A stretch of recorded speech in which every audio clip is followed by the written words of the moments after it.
In 2009, Audi released the Sportback concept. It was a four-door coupe akin to the Mercedes CLS, albeit with Audi's typical design flair. It previewed two cars, the A5 Sportback, which was a more practical take on the A4-derived A5 coupe, and the A7 Sportback, a more stylish take on the A6. It's the kind of car you go for if you want a halfway house with practicality between a saloon and estate, but want style neither can provide.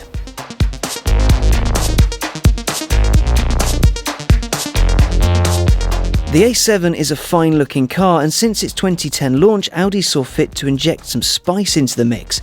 In 2012, a 414 brake horsepower 4-litre twin-turbo V8 S7 was launched. It's very brisk, but not brisk enough for Audi because it's just released this, the indecently powerful Rennsport 7.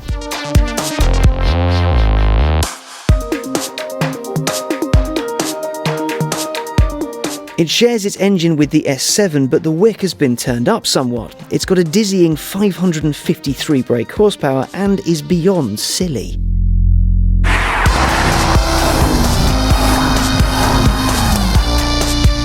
That number may seem familiar to you because this car shares an engine with the RS6, which means it can hit 62 in just 3.9 seconds, and if you tick the right options box, you can hit 189 miles an hour. Big speed. It's also worth noting that the engine in here, as well as being shared with the RS6, is also shared with the V8 Bentley Continental GT, which means it sounds pretty damn awesome. You know what? The RS7 is a massively confidence-inspiring car, and I say that because the Quattro four-wheel drive system, it means you do have that extra safety net. Each wheel has 140 brake horsepower to deal with, but that can be shuffled around thanks to Audi's really smart torque vectoring system, so the power is where you need it, when you need it, which means you can go into a corner quite hot, and if you go in a little bit too hot, the car will sort you out. There are two main criticisms leveraged against big, fast Audis, and that's the ride and the steering. Now, the RS6, upon which this is based, rides incredibly well, but its steering has been criticised for being a bit numb and feeling this. So how does its bigger, more stylish brother stack up? Thankfully, it rides incredibly well. Now, what we've got here is the standard air suspension. You can spec it with steel springs and dynamic ride control, which has lots of iron filings to stiffen up the corners and what have you. But on the standard suspension, it's really lovely. In comfort mode, it's very floaty. It's a very comfortable place to be. I mean, 0 to 60 in 3.9 is, well, it's faster than a Porsche 911, and that's quite something in a car this size. It really is otherworldly. Its gearbox works seamlessly. It just changes from gear to gear to gear. It's an 8-speed Tiptronic, and it is really genuinely good. But the steering isn't that engaging, if I'm honest. It's not the most responsive, I suppose. It does feel a little bit numb, which is a great shame. It is the car's Achilles heel if it's going to have one. But to justify it to an extent, fast Audis, as far as I'm concerned, aren't about all-out dynamic, incredible driving and sideways antics and all of that. No, for that you get an M car. Fast Audis are about big, easy, direct speed. And for that kind of purpose, steering like this is fine.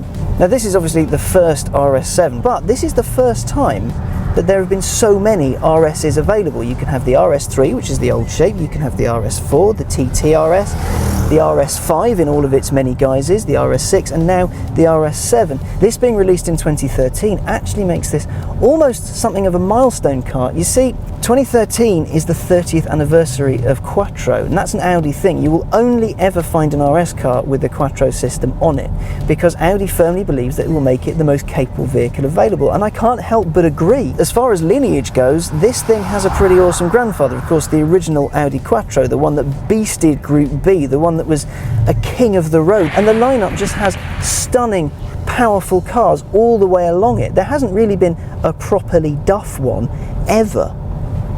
As lineage goes, the RS7 is in very good company, and happily it can match up to all its forebears. Audi's done it again. So as well as being able to best a Porsche 911 to 62 and being able to keep up with most things flying out of Italy at the moment, it's also achingly beautiful. In standard trim, the A7 is just stunning. Its strong shoulder line and swooping back really do make it stand out in a crowd. And Audi has of course tweaked it to put it in RS form. So it's giant grills and vents and massive wheel arches make it kind of look like a car we're going to be driving in the future. And then at the back, there's two giant oval exhausts penning in a massive splitter. It's stunning, it's meaty and it's angry. The RS7 is the type of car you look at when you see other cars in its performance and price sector and think, no, it doesn't have the mentalness of an AMG nor the driving precision of an M car. What it does have though is something Audi does wonderfully: easy speed. You put your foot down and off you go to the horizon as many times as you see fit in perfect comfort. It also offers that halfway house between saloon and estate, so you get practicality as well. In short, the RS7, yes please.